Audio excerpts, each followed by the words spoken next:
우리 함께 다시 한번 말씀 앞에 섰습니다. 함께 기도할 때 하나님 우리 기도를 들으시고 주님의 긍휼하심으로 함께 하실 것을 확신합니다. 우리 함께 기도합니다. 참 좋으신 하나님 감사합니다. 기도할 수 있는 힘을 주시고 기도할 수 있게 하심을 감사드립니다.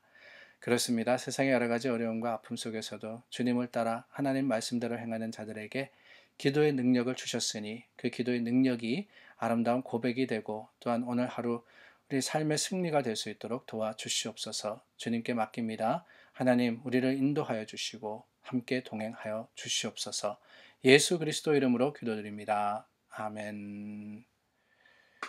예, 함께 찬양합니다. 오늘 찬송가는 찬송가 290장입니다. 찬송 290장 찬양합니다.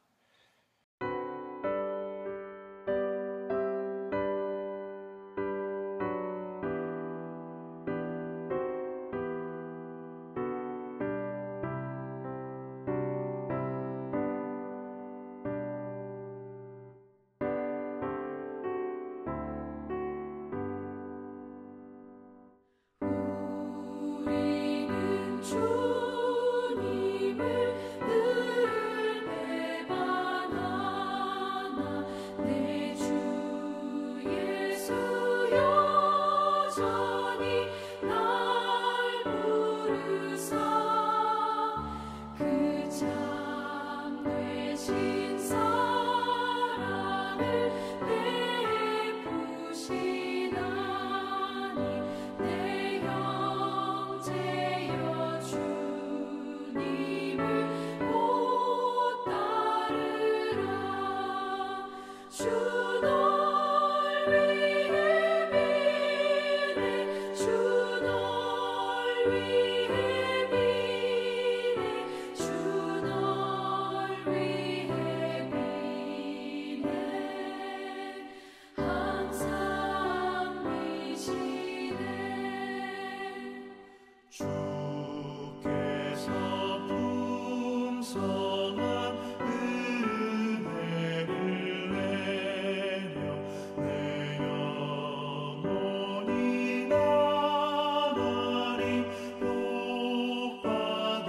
복받으니 주 예수를 너희도 구주로 섬겨 곧 따르면 풍성한 복 받겠네 주 널 위해 비네 주 널 위해 비네 주 널 위해 비네 항상 미시네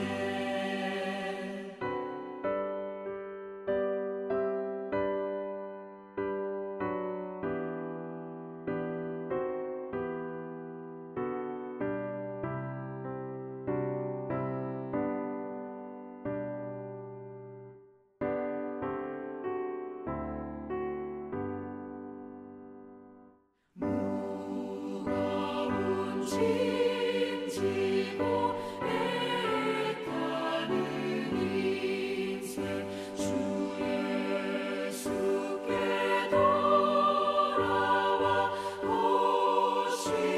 오시어라 내 주 예수 너희를 돌보실 때에 참 복락과 의가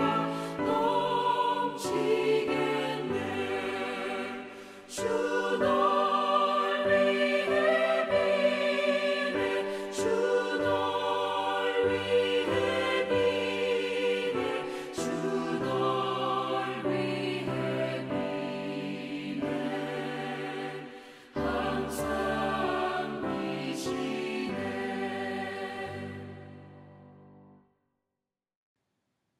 오늘 아침 하나님 말씀 이사야 20장 1절서부터 6절입니다.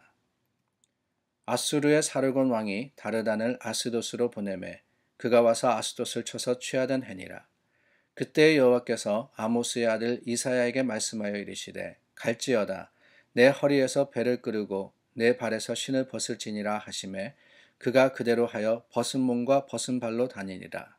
여호와께서 이르시되 나의 종 이사야가 3년 동안 벗은 몸과 벗은 발로 다니며 애굽과 구스에 대하여 징조와 예표가 되었느니라.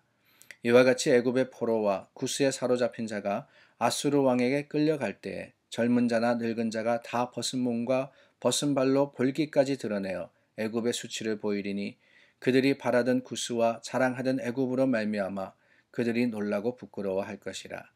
그날에 이 해변 주민이 말하기를 우리가 믿던 나라 곧 우리가 아수르 왕에게서 벗어나기를 바라고 달려가서 도움을 구하던 나라가 이같이 되었은즉 우리가 어찌 능히 피하리요 하리라. 아멘. 하나님의 말씀을 대언하고 주님의 말씀을 예언으로서 선포하는 사람을 선지자다, 프로페시다 이렇게 이야기를 합니다. 성경에는 많은 선지자들이 나옵니다. 특별히 구약 성경에 보면은 이 선지자들이 하나님의 뜻, 하나님의 계획과 섭리를 이스라엘 백성들 그리고 세상을 향해서 선포를 하는데 사실 선지자들의 삶의 모습을 보면은 그들이 한 일은 참 거룩하고 대단한 일이었지만은 그들의 삶을 보면은 형통하지만은 않았습니다. 호세아 선지자는 행실이 부정한 더러운 여인을 아내로 맞아 살아가야 했고 에스겔은 잠을 잘 때 좌편으로 누워서 390일, 우편으로 누워서 40일을 보내야 했었고 먹는 음식도 마음대로 먹지 못했어요. 하나님께서 먹으라 하는 음식만을 먹을 수 있었습니다.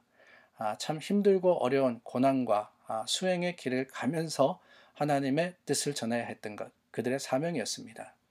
오늘 말씀해 보니까 하나님이 이사야 선지자에게 애굽을 향해서 말씀을 선포하라 하시는데 단순하게 말로 입으로 전하는 것이 아니라 직접 몸으로 보여라 라고 말씀하십니다. 2절 말씀에 보니까 하나님의 말씀이 뭐라 그러느냐, 벗은 몸과 벗은 말로 하나님의 말씀을 전해라. 그것도 하루 이틀이 아니라 3년을 그렇게 하라고 하십니다. 그 이유가 뭘까? 다른 게 아니에요. 벗은 몸과 벗은 발은 전쟁에서 패배한 자들이 포로로 끌려갈 때 모습이라고 하십니다. 그러니까 본문에서는 애국과 구스 백성들이 아수르와의 전쟁에서 패하여서 포로로 잡혀갈 모습, 앞으로 이루어질 그 모습을 이사야를 통해서 이스라엘 백성에게 미리 보여주시는 것, 선포하시는 것입니다. 이스라엘은 사실 이 애굽과 구스의 부강함을 부러워했을 겁니다. 힘이 있는 나라였잖아요. 애굽이라는 나라는 강국이었습니다. 대대로 강국입니다. 뿐만 아니라 구스는요, 그 강국을 싸워서 차지했던 나라입니다. 그러다 보니까 이 이스라엘이 보기에는 우리도 언젠가 저렇게 부강해야 되겠다, 언젠가 힘을 가져야 되겠다라고 희망을 했던 희망의 대상이 바로 애굽과 구스였다는 겁니다. 그런데 여러분, 그 꿈과 소망, 하나님께서 뭐라 그러시느냐? 다 헛된 것이다 라고 하시는 거예요. 다 헛된 것이다. 하나님이 역사하시니까 그 구스와 애굽도 멸망할 수밖에 없다라고 말씀을 하시는 겁니다. 그것을 이사야를 통해서 몸소 보이라라고 이야기를 하시죠. 그런데 놀라운 것은요, 이런 행동 얼마나 어려운 겁니까? 벌거벗은 몸, 벌거벗은 발, 수치스러운 일입니다. 근데 그 하나님의 말씀 앞에서 이사야가 어떻게 행했느냐 하는 것이 저는 오늘 본문의 핵심이라고 생각이 듭니다. 다른 게 아니라 이사야가 주저하지 않고 순종한 거예요. 하나님의 말씀이 임했을 때 하나님 이거는 아니지 않습니까? 하나님 이렇게 하지 말고 저렇게 하면 어떻겠습니까? 하나님 제발 이게 아니라 아멘, 하나님 말씀대로 하나님 뜻대로 행하겠습니다. 주저하지 않고 행했던 그 이사야의 모습을 통해서 우리는 계속해서 이 이사야서를 통해서 보여지는 순종이라는, 겸손이라는 모습을 찾게 됩니다. 하나님께서 이스라엘뿐만 아니라 인근 주변 국가들을 멸망시키시는 가장 근본적인 이유가 뭐였느냐? 다른 게 아니었죠. 교만이었습니다. 그런데 그 교만의 모습 앞에 하나님이 이사야 선지자에게 찾으시는 것, 이사야 선지자가 오늘 하나님 앞에 보인 것은 다른 것이 아니라 겸손으로서의 순종이었다라는 거예요. 어렵고 힘든 일이었지만은 주님 앞에 꿇습니다. 그리고 행합니다. 순종입니다. 그 순종이라는 것, 들음에서부터 옵니다. 하나님의 말씀을 듣고 그 말씀을 지킴으로써 순종하였던 것, 그게 바로 이사야의 말씀, 그 이사야의 모습이었다는 거죠. 하나님의 말씀을 행함이 없는 것은 순종이 아닙니다. 우리가 말씀을 들어서 잘 알고는 있습니다. 그죠? 하나님 말씀, 날마다 이렇게 우리가 매일 성경을 통해서도 보기도 하고, 설교를 듣기도 하고, 또한 성경을 통독하기도 하고, 배우기도 하고, 그러다 보니까, 몇십 년 신앙생활 하면은 성경에 대한 지식과 또한 여러 가지 이 논리는 해박합니다. 근데 문제는 뭐냐? 순종이라는 것은요, 안다고 다가 아니라는 거예요. 듣는다고 다가 아닙니다. 그 들은 것을 행할 때 진정한 순종의 모습이 이루어지는 겁니다. 하나님 말씀을 행하는 것, 그 참된 순종, 지키는 것, 그럼으로써 하나님의 말씀을 따라 행할 때 주님께서는 비로소 하나님의 거룩하심을 이루시고 주님의 긍휼하심을 보여주십니다. 오늘 이사야 참 어려운 일이었습니다. 힘들고 하기 어려운 그러한 일을 하나님께서 명령하셨을 때 하나님께서 주신 말씀을 순종함으로 받아들였던 이사야의 행함이야말로 오늘 우리의 교훈이 아닌가 하는 생각이 듭니다. 물론 하나님께서 계속해서 심판의 메시지를 던지시지만 그 메시지 가운데 보여지는 구원과 또한 그 회복은 다른 데서 오는 게 아니지요. 다른 데서 오는 게 아닙니다. 하나님을 인정하고 주님의 말씀을 따라서 행할 때 그게 바로 겸손이자 그게 바로 순종이자 그게 바로 믿음임을 우리가 알기 때문에 오늘 우리는 다시 한번 이사야의 모습을 통해서 주님을 인정하고 하나님 앞에 믿음의 담대함으로 나아가게 됩니다. 사랑하는 여러분, 오늘 주님께서 우리에게 어떤 어려운 일을 하라고 하실지 모릅니다. 아니, 말씀이라는 게 근본적으로 어렵습니다. 성경 말씀이라는 게 참 근본적으로 힘들어요. 행하기가 어렵습니다. 그러나 하나님 말씀이기 때문에 그 어려운 것을 해낼 때, 하나님은 온전한 영광으로 우리 가운데 드러나시고 하나님의 온전한 긍휼과 사랑으로서 우리를 덮으실 것을 믿습니다. 조그만 일에서부터 참 우리가 당장에 큰 일은 하지 못한다 할지라도 이사야도 그랬을 것 같아요. 어디 벌거벗은 몸으로 벌거벗은 발로 3년 지내라 그랬을 때 당장 그거 할 수 있었겠습니까? 그러지 못했을 거예요. 하나님 부르셨을 때 참 나는 죄인입니다 그러면서 할 수 없습니다 라고 하지 않습니까? 그러나 하나님께서 그의 입술을 정결하게 하셨고 그를 통해서 하나님의 말씀을 선포하게 하여 주심으로 말미암아 결국에는 어렵고 힘든 일이지만은 할 수 있게 된 것을 보며 오늘 우리도 조그만 일에서부터 시작해서 주님을 순종하고 하나님의 말씀을 따르는 믿음의 훈련을 하는 저와 여러분 되기를 바라고 그것이 결국 큰 일을 이루는 큰 순종으로 이어지는 하나님 앞에 드려지는 아름다운 고백이 될 수 있기를 간절히 소망합니다. 기도하겠습니다. 참 좋으신 하나님, 연약하고 부족한 우리를 부르셨습니다. 우리 믿음은 믿음의 조상들 또 선지자들을 볼 때 연약하기 그지없습니다.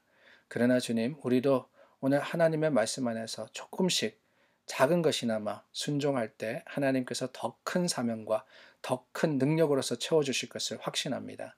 하나님 앞에 하나님 하신 일을 기대하며 하루를 시작하게 하여 주시옵소서. 예수 그리스도 이름으로 기도드립니다. 아멘. 우리 함께 기도합니다. 저희 교회는 7월 달부터 예배를 드리기 시작했지만은 아직까지 예배로 모이지 못하는 많은 교회들이 있다 그럽니다. 뿐만 아니라 교회로 예배로 모이지만은 여전히 힘들고 어렵습니다. 교회들을 위해서 기도합니다. 우리 교회와 이웃 교회들 또한 세상의 모든 교회들 하나님께서 그들과 함께 하시고 하나님께서 이루시겠다 하시는 말씀을 오늘 완성시켜 주시기를 간구하여서 기도해 주시기를 바랍니다.